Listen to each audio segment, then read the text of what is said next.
How we doing? Good. Just a thought on, you've coached some great quarterbacks over the years. Do you notice anything, you got a big game, 6-2, 7-2, any of your quarterback heightened awareness or preparation or demeanor or anything else in a week like this? I hope it's no different. I really do. And it hasn't been different, which is a good thing this week. So I think every regular season game counts the same. They're all big for us. I think they're all opportunities for us to go out there and, take our preparation to the field. We have 3 hours a week that we get to perform. I know we work all week, but really 3 hours where we get an opportunity to perform against an opponent. So I know the best players, not just quarterbacks that I've had a chance to be around, have treated every one of them the same, and prepare as hard as they can, be as thorough with their preparation as possible so that they're ready to put their best foot forward on Sunday or game day and go out there and play fast and sure of what they're doing. So hopefully that's what we're doing this week. Josh, understanding that every sack is different. Craig stood up here yesterday and said, "Some of these are my fault." How do you deal with this? Obviously, taking acceptance of it, but how do you deal with sort of fixing it?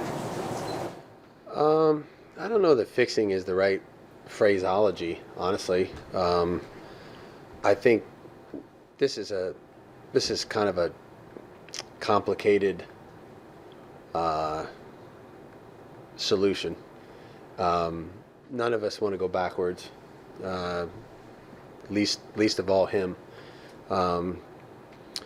But I think that we're trying to thread a fine line here of, making those plays off schedule, which everyone loves, including me. He does. Everybody else does.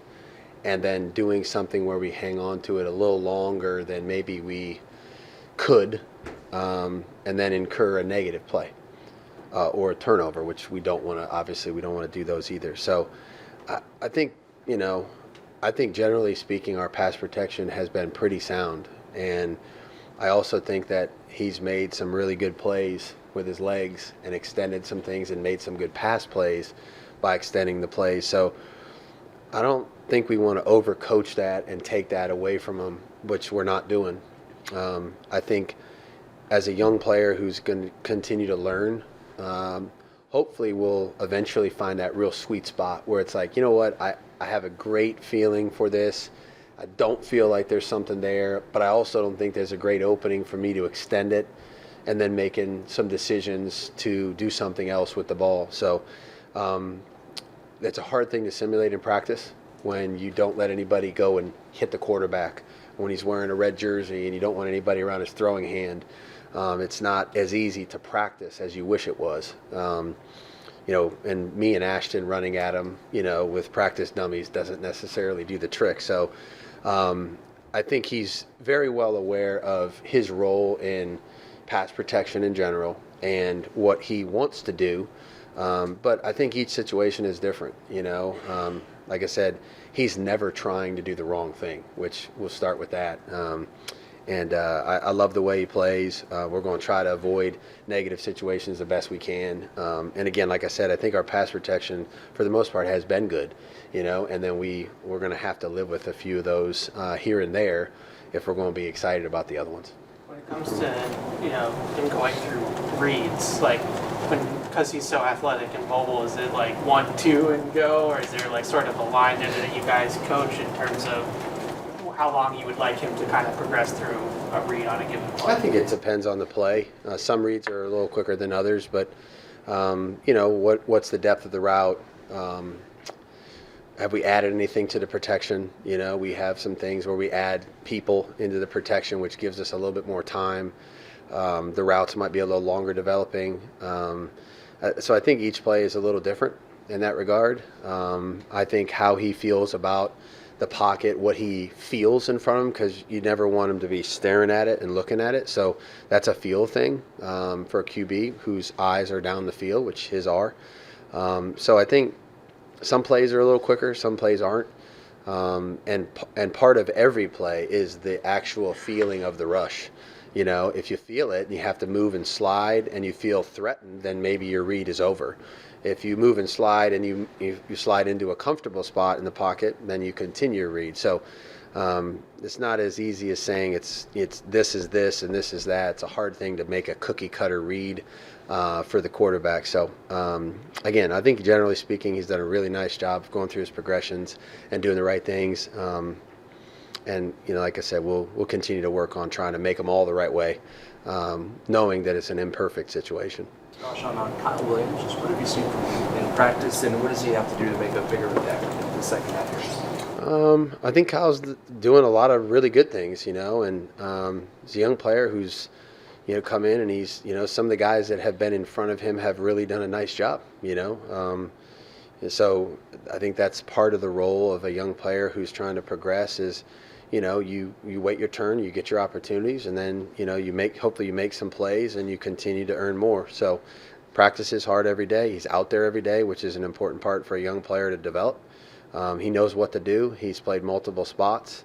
He knows how to function in multiple spots. And we'll see if there's more opportunities out here as we go forward. Josh, knowing Todd Bowles, having faced him so many times now, when we speak about coaches like him who blitz a lot, he's nebulous, they can send anyone or they spin the dial. Like, what specifically makes his blitz package so difficult?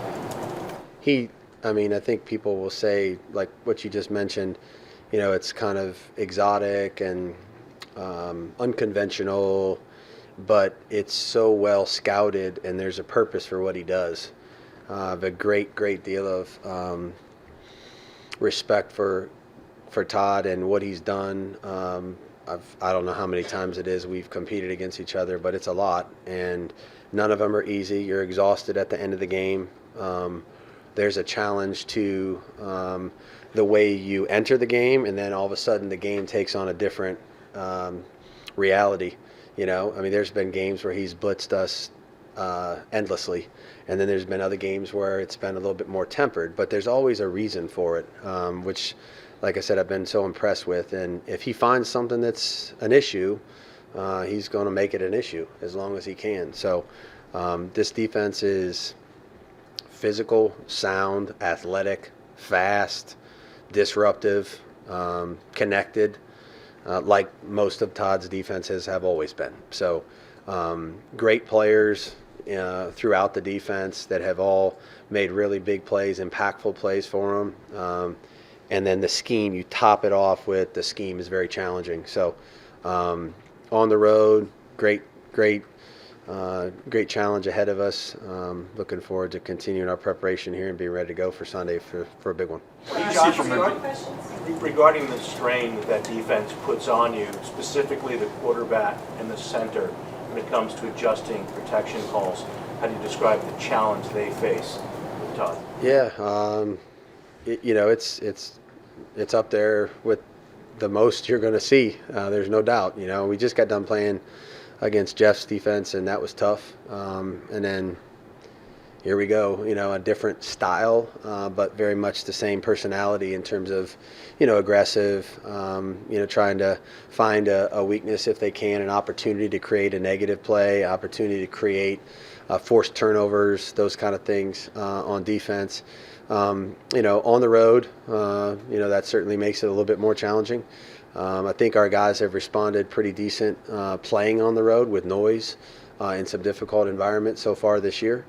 And it's going to be another one that's going to be very similar. So need to do a great job of pre-snap communication. And then really, honestly, it's going to come down to us following our rules and doing the things we need to do. And that's not a one or two man show.